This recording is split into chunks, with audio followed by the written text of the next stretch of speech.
ॐ अज्ञानतिमिरान्धस्य ज्ञानञ्जनशलाकया चक्षुन्मिलितं येन तस्मै श्रीगुरुवे नमः। श्रीचैतन्यमनोभीष्टं स्थापितं येन भूतले स्वयं रूपः कदा मह्यं ददाति स्वपदान्तिकं। वन्देऽहं श्रीगुरौ श्रीयुतापदकमलं श्रीगुरुन् वैष्णवांश्च श्रीरूपं सागरजातं सहगणो रघुनाथान्वितं तं सजीवं साद्वैतं सावधूतं परिजनसहितं कृष्णचैतन्यदेवं श्रीराधाकृष्णपादान् सहगणललिता श्रीविशाखान्वितांश्च। हे कृष्ण करुणा सिन्धु दीनबन्धु जगत्पते गोपेश गोपिका कान्त राधाकान्त नमस्तुते। तप्त काञ्चन गौरांगी राधे वृन्दावनेश्वरी वृषभानुसुते देवी प्रणमामि हरिप्रिये। वाञ्छां कल्पतरुभ्यश्च कृपा सिन्धुभ्यैव च पतितानां पावनेभ्यो वैष्णवेभ्यो नमो नमः। जय श्री कृष्ण चैतन्य प्रभु नित्यानंद श्री अद्वैत गदाधर श्रीवास आदि गौर भक्तवृंद। हरे कृष्णा कृष्ण कृष्णा हरे हरे, हरे राम राम राम हरे हरे। नमो विष्णुपादाय कृष्णप्रेष्ठाय भूतले श्रीमते भक्तिवेदांत स्वामिन्निति नामिने। नमस्ते सारस्वते देवे गौरवाणी प्रचारिणे निर्विशेष शून्यवादी पाश्चात्य देश तारिणे। ओम नमो भगवते वासुदेवाय, ओम नमो भगवते वासुदेवाय, ओम नमो भगवते वासुदेवाय। हरे कृष्ण। श्रीमद् भागवतम 9वां कैंटो हम चालू करेंगे और अध्याय 8वां हम सुनेंगे किस प्रकार से गंगा जी इस संसार में आई। अध्याय का शीर्षक है भगवान कपिल देव से सगर पुत्रों की भेंट। श्लोक संख्या पहला। तो शुभदेव गोस्वामी प्रारंभ करते हैं तो थोड़ा सा हम पिता पुत्र परंपरा के बारे में जानेंगे। जैसा कि भागवतम में अक्सर शुरुआत होती है, जिससे पता चलता है कि भागवतम एक मनगढ़ंत कहानियाँ नहीं है, इसमें पूरा वंशावली को बताया जाता है। और ये वंशावली कई बार क्रॉस चेक करी जाए तो एग्जैक्टली मैच करती है, क्योंकि किसी और कथा में भी वही वो वंशावली आई होती है जो इस वंशावली से मैच कर जाती है एग्जैक्टली। बहुत ही कॉम्प्लिकेटेड है इतने सारे रिश्तों को मैच कराना। अगर कोई मनगढ़ंत कहानी होती है तो ये पॉसिबल नहीं है। इतने सारे वंशावली और उनको सबको आपस में उनका cross linking not humanly possible. तो इसके लिए, क्योंकि ये एक्चुअल है इसलिए ऐसा होता है। तो गंगा जी के विषय में हम सब जानते हैं कैसे गंगा की महत्वता है, हम सुनते हैं कैसे वो भगवान के चरणों से होकर आती है, लेकिन उसके पीछे क्या क्या कारण बनते हैं उसको हम सुनेंगे। तो शुभदेव गोस्वामी कहते हैं कि रोहित का पुत्र हरित हुआ। रोहित से शुरू कर रहे हैं हम, नहीं तो पिछले अध्याय में फिर जाना पड़ेगा। और हरित का पुत्र चंप और चंपापुरी नामक नगर का निर्माण किया जिसने। चंप का पुत्र सुदेव हुआ और सुदेव का पुत्र विजय था। और विजय का पुत्र भरुक, भरुक का वृक और उसका पुत्र बाहुक हुआ। राजा बाहुक के शत्रुओं ने उनकी सारी संपत्ति छीन ली, जिससे उसने वानप्रस्थ आश्रम ग्रहण कर लिया और अपनी पत्नी सहित वन में चला गया। जब बाहुक वृद्ध होकर मर गया तो उसकी एक पत्नी उसके साथ सती होना चाहती थी, लेकिन उसका एक नियम है सती होने के कि लेडी जो है गर्भवती नहीं होनी चाहिए, नहीं तो उस पुत्र की हत्या हो जाएगी या पुत्री की हत्या हो जाएगी। तो पता लगा कि वो उस वक्त गर्भवती है, किंतु उस समय औरव मुनि ने बताया कि आप नहीं हो सकते, आप गर्भवती हैं। तो उन्होंने मना कर दिया। यह जानते हुए कि वह गर्भवती थी, उसकी सौतों ने उसको भोजन के साथ विष देने की मंत्रणा की, लेकिन यह फलीभूत नहीं हुई। तो ये एक आम कहानी आप देखेंगे इतिहास में, बहुत पुराने इतिहास में, लेटेस्ट इतिहास में, कि ऐसा होता रहता है अक्सर ईर्ष्या के कारण। जो हमें लगता है कि ये चीज़ हमारे पास नहीं है तो हमें लगता है ये इसके पास क्यों होनी चाहिए अक्सर। और भक्तों में इसका खास तौर पे ध्यान रखना चाहिए, भक्तों को कैसे इससे बचें, क्योंकि ये एकदम से आ जाती है हमारे हृदय में, मेरे पास क्यों नहीं है। हर चीज़ को हम अपने से ही रिलेट करते हैं, किसी के पास कुछ भी है, यदि वो मेरे पास नहीं है तो, है ना, जैसे प्रसादम बट रहा है, प्रसादम में किसी की थाली में अगर कोई ऐसी वस्तु आ गई जो मेरी थाली में नहीं है तो मेरे गर्दन घूमने लगेगी, कौन सी बाल्टी में आ रही है। थोड़ी देर में बोल ही पड़ूंगा, प्रभु जी ये हम्म, रसगुल्ला मेरे को नहीं मिला। और यदि वो कह दिया उन्होंने कि ये तो ख़त्म हो गया है या ये सबके लिए नहीं है, तब तो उसके बाद फिर ईर्ष्या से कोई तरीका है, कदर नहीं है आदमी की। हाँ, ये बड़े लोग होंगे, ज़रूर अमीर लोग होंगे, डोनेशन दे रखी होगी, या प्रेसिडेंट के खास आदमी होगा, या कुछ दिमाग में आने लगेगा, बहुत कुछ, जो कि मेरे साथ नहीं हुआ। तो ये इसके कारण से क्या होता है, पहले ये ईर्ष्या से डेवलप होता है, और ईर्ष्या के बाद ये धीरे धीरे द्वेष में बदलता है, घृणा। हाँ, घृणा, उसके बाद क्या, घृणा घृणा पैदा होती है। घृणा के बाद जो है आदमी कुछ करने भी ब्लैस्फेमिंग शुरू करता है, यानी कि समझे। तो पहले क्या हुआ, ईर्ष्या हुई, ईर्ष्या से द्वेष, हम्म, उस व्यक्ति से द्वेष। ईर्ष्या तो केवल जलन थी, अभी द्वेष नहीं था। उसके बाद धीरे धीरे जब ईर्ष्या बढ़ती है तो द्वेष में बदल जाती है, और फिर घृणा में बदल जाती है। और घृणा से क्या होता है, कुछ एक्टिविटी तो होनी चाहिए, है ना, घृणा का रिजल्ट तो निकलेगा ही कुछ ना कुछ। अब तो घृणा से सबसे पहले हम ब्लैस्फेमिंग शुरू, मतलब कि उसकी बुराई शुरू करते हैं। और बुराई के बाद फिर आप जानते हैं फिर कुछ भी हो सकता है। सामने वाला भी अगर बहुत संयमशील व्यक्ति नहीं हुआ तो हो सकता है किसी दिन हाथापाई हो जाए, तू मैं हो जाए, उधर से भी घृणा और इधर से भी घृणा। तो इस तरह से हमें इसको एनवी के स्टेज पे ही रोकना पड़ेगा। हाँ, एनवी के स्टेज पे कैसे रोकें, जब हम ये सोचते हैं कि जिस व्यक्ति के पास भी जो वस्तु है, चाहे वो ज्ञान है, ख्याति है, पावर है, पोजीशन है, सुंदर शरीर है, बोली है, गला है, वो सब भगवान का दिया हुआ है, और भगवान की परमिशन से उसके पास है, और भगवान की इच्छा से मेरे पास नहीं है, इसलिए मुझे उसी में संतुष्ट रहना चाहिए। ब्रह्मभूता प्रसन्नात्मा ना सोचती ना कांक्षती। जो भगवान के भक्त होते हैं वो किसी चीज़ के लिए लेमेंट नहीं करते, काश मेरे पास ये होता, काश मेरे पास ये होता, पैसा होता तो मैं भी एक बड़ा ऑल्टर बनाता, मेरा भी एक परमानेंट घर होता, अभी मुझे बार बार घर शिफ्ट करना पड़ता है, बहुत कुछ।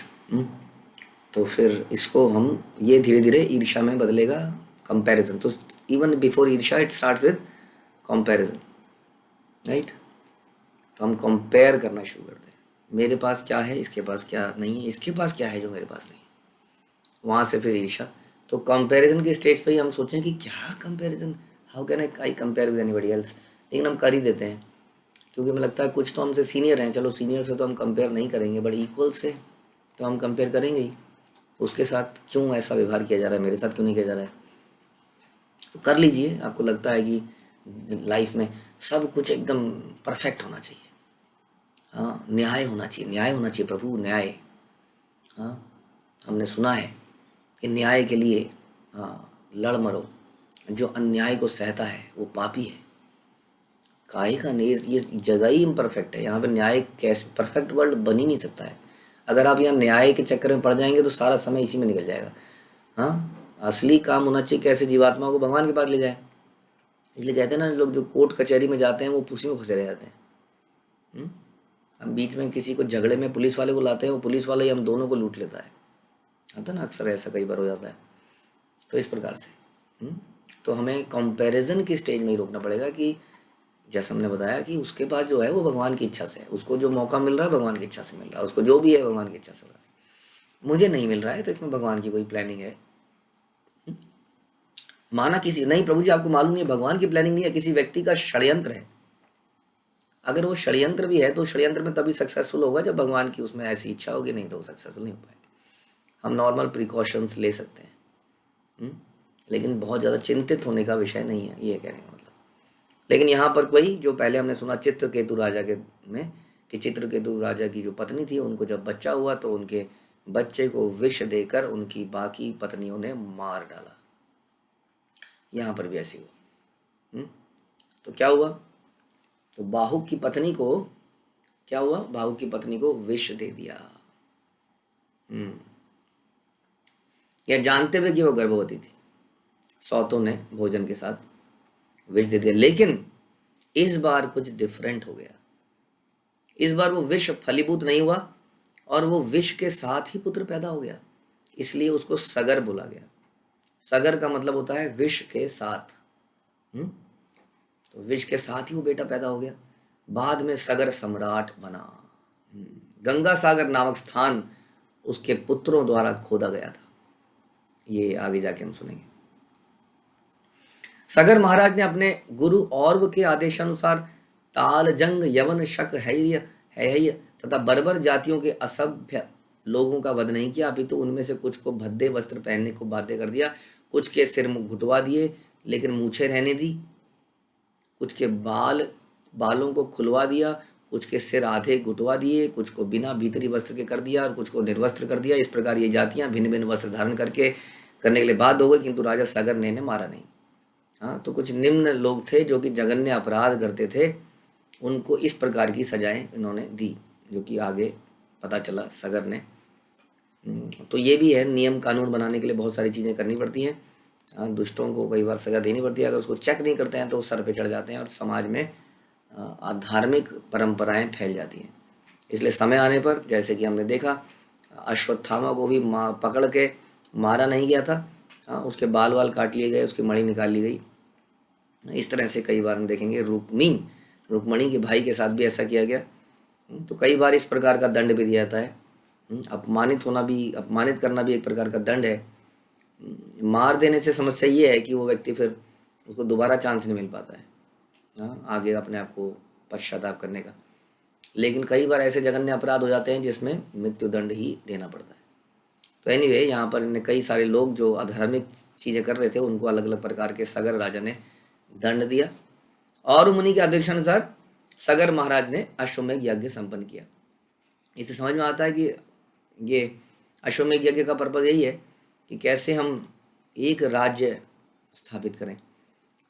एक राज्य होता है तो अच्छा कोऑर्डिनेशन होता है। धार्मिक अगेन पर्पज़ यही होता था कि कैसे एक कॉमन चीज़ों का व्यवस्था की जाए संसार के अंदर, धार्मिक चीज़ों को कैसे सब जगह पे इम्प्लीमेंट किया जाए, इसके लिए अश्वमेध यज्ञ किया गया था, जो कि हम सुनते हैं बड़े बड़े लोगों ने किया। हमने सुना राजा पृथु ने किया, राजा राम ने किया। तो अश्वमेध यज्ञ संपन्न किया। इस तरह भगवान को प्रसन्न किया, जो परम नियंता, समस्त विद्वानों के परमात्मा तथा सभी वेदों के ज्ञाता हैं। किंतु स्वर्ग के राजा इंद्र ने यज्ञ में बलि दिए जाने वाले घोड़ों को चुरा लिया। अगेन अनदर एग्जाम्पल यहीं पर आ गया तुरंत, एनवी का। एनवी, अभी एनवी देखिए, कंपैरिजन का भी अगर हम करते हैं, जो चीज़ें उपस्थित हैं यहाँ पर, एक ऐसी चीज़ के लिए एनवी हो रही है जो अभी है ही नहीं लेकिन आ जाएगी। फ्यूचर में ये व्यक्ति आगे निकल जाएगा, इसलिए एनवी आज ही आ गई। ये तो और ज़्यादा गहरी चीज़ है। हमें तो कई बार देख के एनवी होती है, इसको क्यों मिल रहा है, लेकिन हमें दिखता है अरे ये व्यक्ति बड़ा कुशल बुद्धि का है, ये बड़ा परफेक्ट है कामों को करने में। यदि इसको हमने सेवाओं में घुसने दिया तो धीरे धीरे ये सेवा लीडर बन जाएगा और मैं सेवा लीडर से हट जाऊँगा। किसी तरह से इसको सप्रेस करो। कोई भी छोटी सी उसकी गलती हो, उसको इतना उछाल दो कि वो आगे निकल नहीं पाए, डीमोरलाइज हो जाए। उसकी गलतियों को उछालो बार बार, ये तुमने क्यों किया, ऐसा तुमने क्यों किया। ऐसा भी है, देखा गया है, जब हम घबरा जाते हैं, है ना। कई बार हम हो सकता है किसी सेवा में पिछले कई सालों से हों, कई महीनों से हों, अचानक से कोई नया व्यक्ति आता है जो हमें लगता है बड़ा इंटेलिजेंट है, 1-2 दिन में ही सब कुछ समझ रहा है, फटाफट आगे बढ़ रहा है। तो हमें घबराहट हो जाती है, ओ ये तो ले जाएगा, मेरी पोजीशन ले जाएगा। तो हम फिर उसको वही सारी बातें होंगी। क्या होगा, पहले एनवी होगी, फिर घृणा होगी, फिर उसमें हम उसकी कुछ फॉल्ट फाइंडिंग करने लग जाएंगे, इस तरह से। तो इंद्र भी इसी तरह का माहौल है। देख लीजिए, स्वर्ग में जाने की इच्छा करना कितना खतरनाक हो सकता है कि स्वर्ग में जब ऐसी पॉलिटिक्स है तो फिर, है ना, कैसे रह पाएंगे वहाँ पर। तो यहाँ पर इंद्र को घबराहट हो गई कि ये व्यक्ति अच्छा कर रहा है, अगर इसने ऐसे ही करता रहा तो मेरे को खतरा हो जाएगा। एनवी उसके अंदर आ गई। तो घृणा, एनवी से घृणा हुई। घृणा से कुछ गलत काम होते हैं, जैसे मैंने कहा, या तो हम उसकी फॉल्ट फाइंडिंग करेंगे या कुछ ना कुछ गड़बड़ करेंगे, एक्शन आएगा उसमें। तो इसने क्या एक्शन किया, इसने घोड़ों को ही चुरा लिया। घोड़े ही नहीं रहेंगे तो यज्ञ के तो कैसे यज्ञ होगा। चुरा लिया, भाग गया, वहां से गायब हो गया। राजा सगर के 2 पत्नियां थी, सुमति और केशनी। सुमति के पुत्रों ने, जिन्हें अपने पराक्रम तथा प्रभाव पर गर्व था, सुमति के पुत्र अपने पिता के आदेशानुसार खोए हुए घोड़े को सर्वत्र ढूंढा। और ऐसा करते हुए उन्होंने पृथ्वी को बहुत दूर तक खोद डाला। तो इन्होंने हर जगह ढूंढा कि कहाँ पे घोड़ा मिलेगा। तो जब वो घोड़ा मतलब ऑन द प्लेटफॉर्म पृथ्वी के तल पर नहीं मिला, तो इन्हें लगा कि हो सकता है कि ये व्यक्ति ये जो घोड़ा है ये लोग नीचे कहीं ज़मीन के नीचे इन्होंने गाड़ के या कुछ बना के छुपा दिया। तो इसके लिए इन्होंने क्या किया, ज़मीन को ही खोद डाला। और खोद नहीं डाला, बहुत ही गहरे गहरे उसमें गड्ढे बना दिए। कहते हैं कि सागर उसके बाद ही बने। ये जो सागर को का अगर पानी निकाल लिया जाए तो जो जगह बनेगी वो गड्ढे इन्होंने खोदे थे।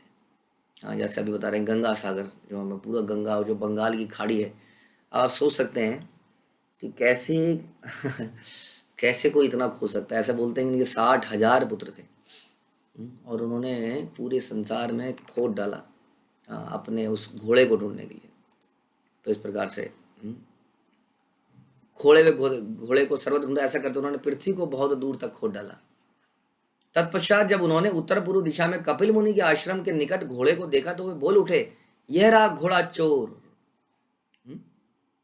तो कपिल मुनि के आश्रम के निकट, जो कि गंगा सागर के ही वहीं पर है, वहां पर इन्होंने घोड़े को बंधा हुआ देखा या वहां पर खड़ा हुआ देखा।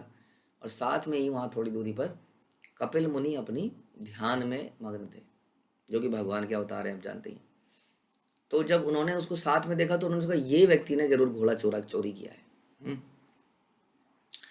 तो ये आंख बंद किए बैठा है, निश्चय ही बहुत बड़ा पापी है।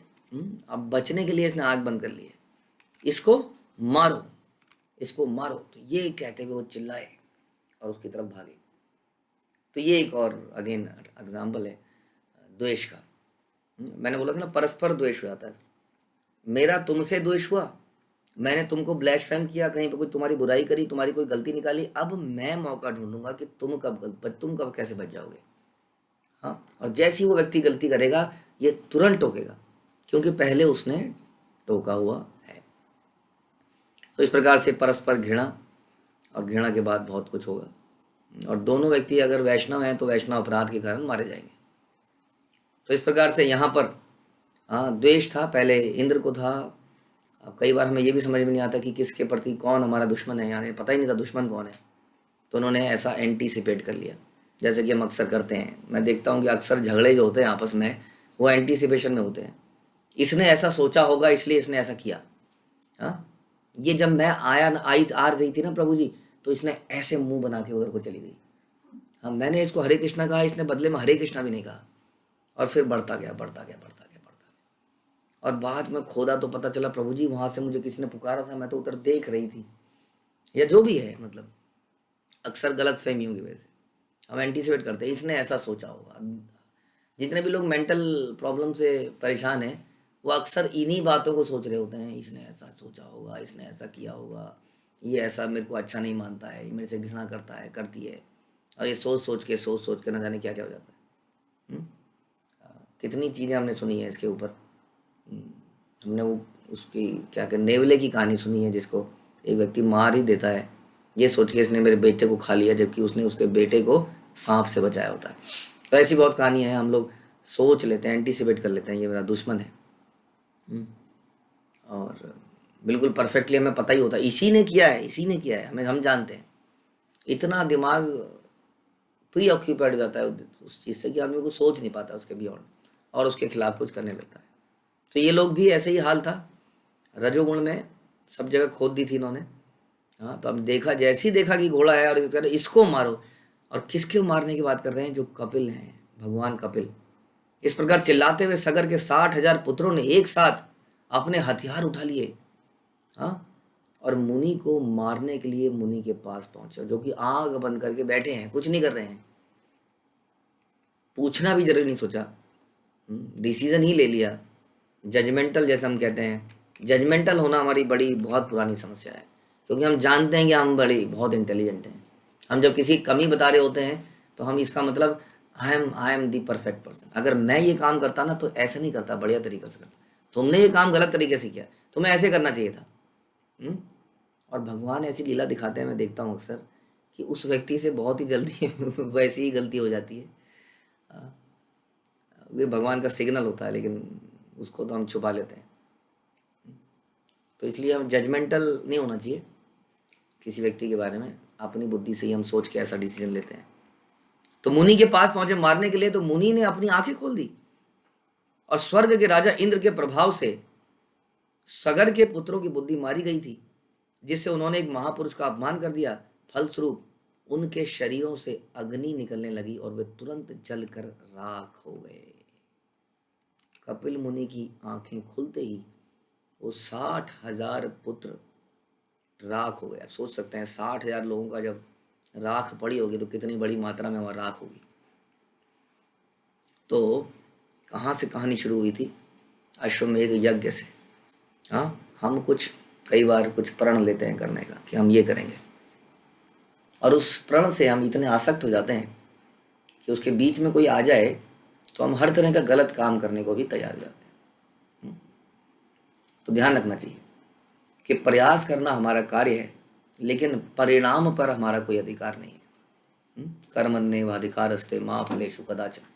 भगवान हमें हो सकता है फल दें, हो सकता है फल ना दें, ये राइट केवल भगवान के पास है। हमारा इसमें कोई अधिकार नहीं है। कर्मण्येव अधिकारस्ते, कोई अधिकार नहीं है हमारा। हम सोचते हैं कि हमने किया है तो हमारा अधिकार है। मैंने इसके साथ, इसको बीमार था तो रोटी खिलाई थी, इतनी मदद करी थी, इन्होंने मेरे साथ क्या किया? हाँ, तो यानी कि हम उस कर्म के बदले में कुछ फल चाह रहे हैं। यदि हम फल चाहते हैं किसी व्यक्ति से, कृष्ण से, तो इसका मतलब हमने वो कार्य कृष्ण की प्रसन्नता के लिए नहीं किया था, फल की इच्छा के लिए किया था, है कि नहीं? जरा गहराई से सोचिए। यदि हम किसी वस्तु का कुछ फल चाहते हैं बदले में, चाहे मान सम्मान चाहते हैं, चाहे प्यार चाहते हैं, इसका मतलब हमने वो निष्काम कर्म नहीं किया था, हमने फल की इच्छा से उस कार्य को किया था, जो कि एनीवे संसार में रजोगुणी, समोगुणी, सतोगुणी काम ही रह जाएगा, वो शुद्ध सतोगुणी काम नहीं रहेगा। इसलिए यज्ञार्थात् कर्मणा अन्यत्र लोकायम कर्म बंधना, वो हमारे बंधन का कार्य बनेगा और हमें फिर से पैदा होना पड़ेगा बार बार। जब हम भगवान के लिए कार्य करते हैं तो उसमें बदले में एक्सपेक्टेशन नहीं होती कि मेरे साथ भी तो अच्छा हो कम से कम। तो ये बड़ा ध्यान रखना पड़ेगा कि हमारा, हमने अच्छा किया तो जरूरी नहीं है कि हमारे साथ भी अच्छे, अगेन क्योंकि हमारा कर्म के फलों पर अधिकार ही नहीं है। भगवान की पूरा अधिकार है, वो हमें दें या ना दें। तो यदि हमें कई बार नहीं मिलता है तो हमें गुस्से में आके कुछ गलत कदम नहीं उठाना है, ठीक है? तो ये यहाँ पे बता रहे हैं। तो यहाँ पर इनसे ऐसा ही हो गया और उसके बदले में अब ये राख बन चुके हैं।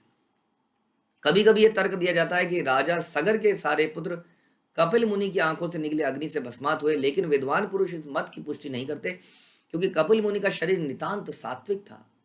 यानी कि ये बता रहे हैं कि भगवान थे स्वयं, ऐसे क्रोध करने की उन्हें आवश्यकता नहीं थी, क्योंकि वो इन चीजों से परे ही हैं। अतः उनसे उससे क्रोध के रूप में तमोगुण प्रकट नहीं हो सकता, जिस तरह निर्मल आकाश की पृथ्वी की धूल दूषित नहीं कर सकती।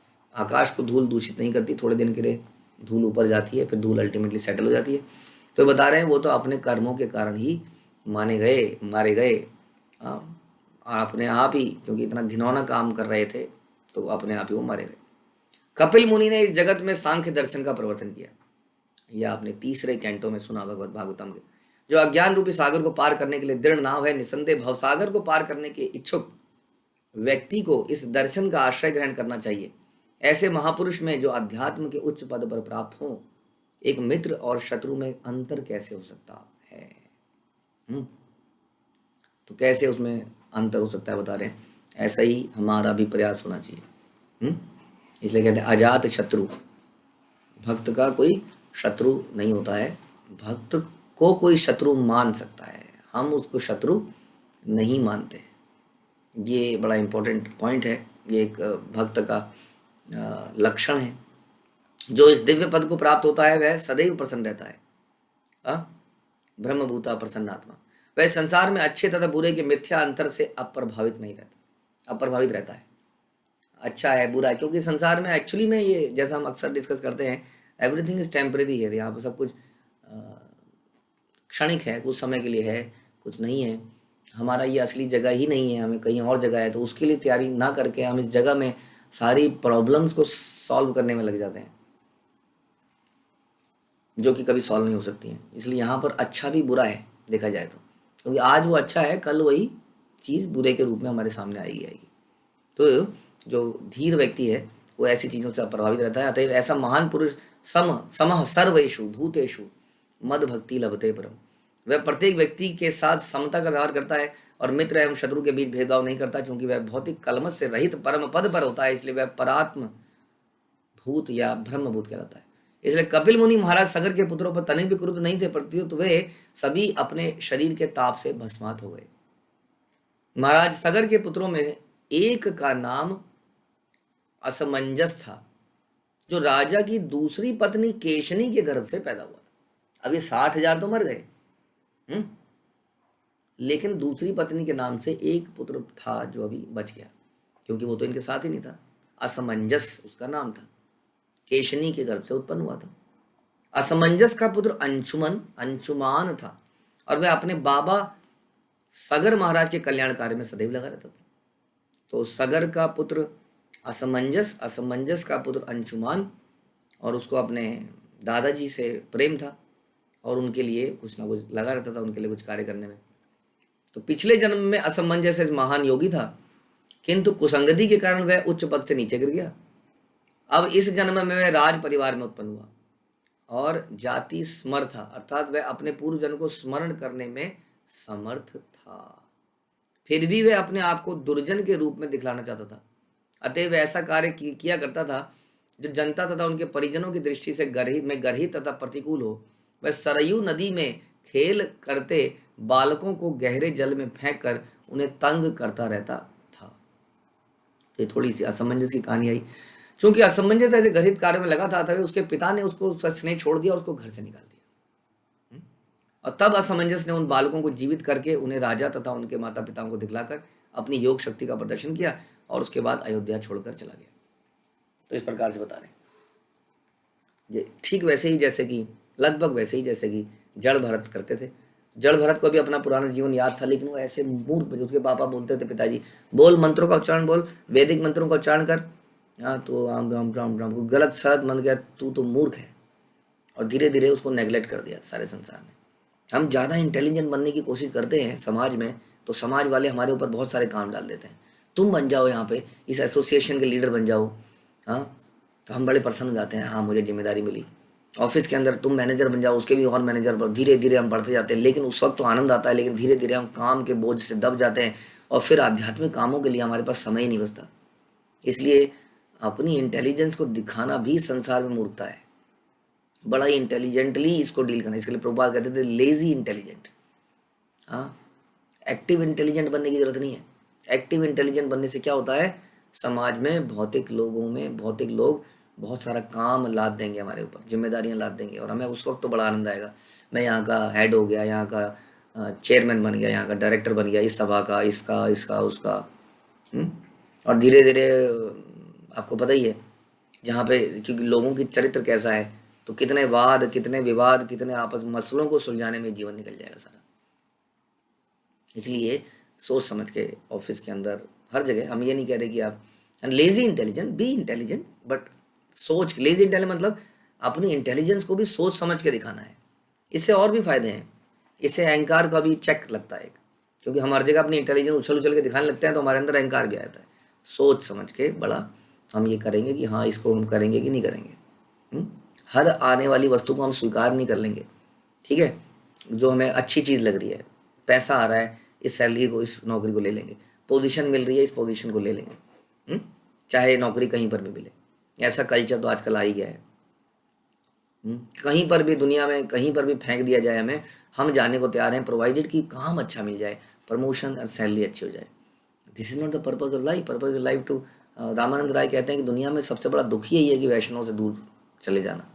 इसलिए ये सारी बातें सोचनी चाहिए हमें कि संसार में हम क्या प्रूव कर लेंगे अच्छा कमा के। अच्छा नहीं, देखेंगे अब धीरे धीरे हमें समझ में आएगा। आज हमें समझ में नहीं आ रहा है, maybe after many years will realise कि क्या मिला हमें अल्टीमेटली। तो इसलिए बड़ा इसमें सोचना चाहिए इस बारे में। जड़ भारत ने ऐसा किया, जड़ भारत ने अपने आप को मूर्ख साबित कर दिया समाज के अंदर। एवरीबडी सेड कि ये पागल है, पागल है। और हम जानते ही, आज हम भागवतम पढ़ रहे हैं, उन लोगों की नहीं पढ़ रहे जो उस वक्त बड़े इंटेलिजेंट थे, हम उन्हीं की कथा पढ़ रहे हैं। वैसे ही कुछ कुछ असमंजस ने किया, हाँ, अल्टीमेटली उसको निकाल ही दिया गया और वो चला गया जी, ओके यही तो मेरा पर्पस था। हम्म, लेकिन योग शक्ति बहुत थी उसके अंदर, उसने उन सारे बच्चों इधर को भी जीवित कर दिया जो इधर उधर उसने मारे थे। तो कुछ ज़्यादा ही एक्सट्रीम केस है ये, ऐसा इसको कॉपी करने की जरूरत नहीं है। लेकिन फिर भी इससे हमें सीख यही मिलती है कि कैसे कई बार समाज में मूर्ख बनने में भी लाभ है। स्वयं चैतन्य महाप्रभु से जब पूछा गया कि तुम ऐसा नृत्य क्यों करते हो, तुम तो सन्यासी हो, तो उन्होंने भी यही आंसर दिया कि मैं मूर्ख हूँ, मेरे गुरु ने कहा है कि तुम मूर्ख हो और केवल हरे कृष्णा कीर्तन करो, यही बस, ज़्यादा नहीं। तो इस प्रकार से हम कई सारे डिबेट्स एंड डिस्कशन से बच सकते हैं, क्योंकि संसार में जो लोग डिबेट करते हैं वो भक्त बनना नहीं चाहते हैं, वो यूजलेस क्वेश्चन तुम्हारी तरफ फेंकेंगे। कितने बार क्वेश्चन, जाओ अपने गुरु से ये पूछ के आओ, वगैरह वगैरह। तो ऐसे डिबेट्स में पढ़ने का कोई लाभ नहीं है। Then we have to become a fool, becoming a fool is better. हे राजा परीक्षित, जब सारे अयोध्या वासियों ने देखा कि उनके लड़के पुनः जीवित हो उठे हैं तो वो स्तंभित रह गए और राजा सगर को अपने पुत्र की अनुपस्थिति पर अत्यधिक पश्चाताप हुआ। अरे मुझे लगता है मैंने किसी संत को भगा दिया, और संत तो चाहता ही यही था, जो भी है, तो अब वो तो चले गए। असमंजस की बात कर रहे हैं। तत्पश्चात महाराज सगर ने अपने पौत्र अंशुमान को पकड़ा कि अब ये तो चला गया है, 60,000 पुत्र मर गए हैं, हाँ, यज्ञ कैसे कंटिन्यू किया जाए, यज्ञ अभी स्टिल पेंडिंग स्टेट में है। तो अब एक अंशुमान बचा था, तो बोला जी अंशुमान आप जाइए और घोड़ा ढूंढ के लाइए। तो अंशुमान अपने चाचाओं के पद से होकर धीरे धीरे धीरे आगे गया, आगे गया, और जाते जाते वो वहीं पहुंच गया जहां पर ये 60,000 लोग पहुंचे थे। हाँ, पूछ के पाछ के कैसे भी 60,000 लोग थे, पूछना आसान था, एक पूरी आंधी सी निकलती होगी जहां से निकलते होंगे, तो वहां तक पहुंच गया। लेकिन अल्टीमेटली जब वो एक जगह पे पहुंचा तो वहां पर उसने राख का ढेर देखा, और उसके निकट वो घोड़े को देखा, तो घोड़ा मिल गया, लेकिन साथ में राख की ढेर पड़ी थी। महान अंशुमान ने विष्णु अवतार कपिल नामक मुनि को देखा, जो घोड़े के निकट आसीन थे। अब इसने भी देखा। अंशुमान ने उन्हें हाथ जोड़कर नमस्कार किया और दत्त चित्त होकर उनसे प्रार्थना करी। अब ये एक लक्षण है एक साधु पुरुष का। इसने नहीं सोचा कि ये आदमी ही मेरे ये सब मर गए, देखिए राख है, इसी ने मारा, जिन्हें मारा होगा मैं मारता हूँ। पहले वाले तो बिल्कुल ही मूर्ख थे, बिना किसी के कारण के द्वेष कर लिया। इसने ऑल्दो उनको कारण समझा जा सकता था उनकी मृत्यु का, फिर भी उनको प्रणाम किया, प्रार्थना करी। और अंशुमान ने बोला, हे भगवान, आज तक ब्रह्मा जी भी आपके अगम्य पद को ध्यान तथा चिंतन या चिंतन द्वारा समझ पाने में असमर्थ हैं। तो हम जैसों की कौन कहे, जो ब्रह्मा द्वारा देवता, पशु, मनुष्य, पक्षी, पशु आदि के विविध रूपों में उत्पन्न होते हैं। यानी कि ब्रह्मा भी आपको नहीं समझ पाते।